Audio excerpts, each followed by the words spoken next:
তখনও ওঠেনি। শহর নিস্তব্ধ, রাস্তাঘাটে শুনশান নীরবতা, যেন কেউ চুপিসারে অপেক্ষা করছে যুদ্ধবিমানের শব্দ শোনার জন্য। কিন্তু আকাশ ফাঁকা, না কোনো মিসাইল, না কোনো প্রতিরক্ষা ব্যবস্থা। এ শহর যেন প্রস্তুত যুদ্ধের জন্য নয়, আত্মসমর্পণের জন্য। ৫৫ বছর পেরিয়ে গেছে স্বাধীনতার, অথচ এই দেশের মাটি থেকে আজও ছুটে ওঠেনি একটি নিজস্ব ক্ষেপণাস্ত্র। আমরা স্লোগান দিই দেশ এগিয়ে যাচ্ছে, কিন্তু কেউ জানে না কোথায় যাচ্ছে। বিশ্ববিদ্যালয়গুলো আলোকিত, শিক্ষক আছেন, ছাত্র আছে, গবেষণাগার আছে, কিন্তু নেই কোনো উদ্ভাবন, নেই কোনো বাস্তব গবেষণা। নেই সেই একজন বিজ্ঞানী যাকে আমরা গর্ব করে বলতে পারি উনি বানিয়েছেন আমাদের প্রথম স্যাটেলাইট বা ক্ষেপণাস্ত্র। আমাদের মেধাবীরা বিসিএস দেয়, তারা দেবতার মতো সমাজে পূজিত হয়। ইউনিফর্মের ছবি আপলোড দিলে হাজারো লাইক পড়ে, কিন্তু সেই মানুষটি হয়তো জন্মাতো ইরানে, উত্তর কোরিয়ায় কিংবা তুরস্কে। তাহলে সে ডিজাইন করত ড্রোন, গাইডেড মিসাইল বা সাইবার প্রতিরক্ষা সিস্টেম, কিন্তু আমরা তাদের ঠেলে দিয়েছি দালানের ফাইল সাইনের লাইনে। আমরা তাদের দিয়েছি পিয়নের মতো জীবন, যাতে তারা কখনো প্রশ্ন না তোলে, কখনো স্বপ্ন না দেখে।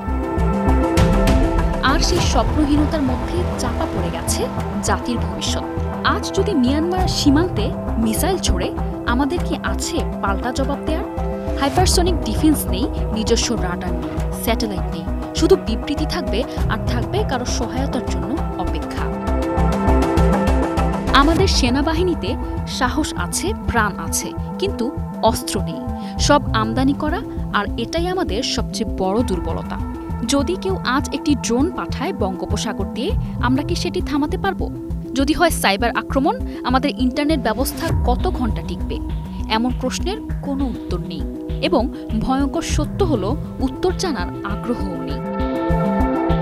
কারণ এগুলোর মানে বাজেট চাইতে হবে, গবেষণার টাকা দিতে হবে, তরুণদের বিশ্বাস করতে হবে, আর আমরা জানি এসব ঝুঁকির কাজ। তাই আমরা আজ বেছে নিয়েছি নিরাপত্তা, প্রমোশন ফর্ম, এসি রুম আর নির্ভরশীলতা।